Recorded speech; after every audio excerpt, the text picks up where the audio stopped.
के तपाईँहरू पनि ट्याङ्की सफा गर्ने न्युमा पानी बर्बाद गर्नुहुन्छ है? गर्नुहुन्छ नि, त्यसरी गर्नुहुन्छ है? त्यसो नगर्नुहोस् क्या त। हामीलाई पुरा पानीको दुःख छ कि छैन भन्नुहोस् त।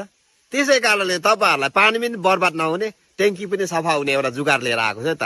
तपाईँले यो भिडियोलाई स्किप नगरी हेर्नुहोस् है त।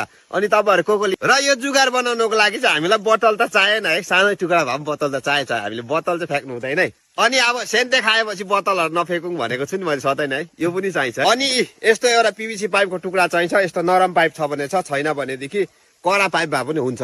यो काटिहालेको छु मैले, यहाँ लगाएर हामीले फिक्स गर्नुपर्ने हुन्छ यसरी। मैले जुगार चाहिँ यहाँ बाँधिसकेको छु अब है।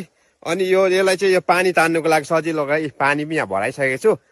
अब चाहिँ हामीले यसलाई चाहिँ भित्र हाल्नुपर्ने हुन्छ, स्वाटै भित्र तल डुबाइदिनुहोस् हो। यसलाई स्वाटै डुबाइदिनुहोस्। अब यसलाई यसो फ्याँकिदिनुहोस्।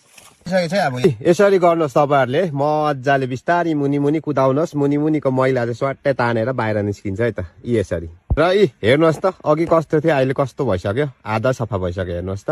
तपाईँहरूलाई मैले आधी चाहिँ सफा गरेर देखाएँ र अब पुरा देखाइबस्यो भने त भिडियो लामो हुन्छ। तपाईँहरूले यसै गर्नुहोस्, तपाईँ आफै ट्राई गरेर हेर्नुहोस् न। अन्त तपाईँ आफै थाहा पाइहाल्नुहुन्छ कतिको सफा हुन्छ भनेर है। किन मेरो जुगार कस्तो लाग्यो तपाईँहरूलाई?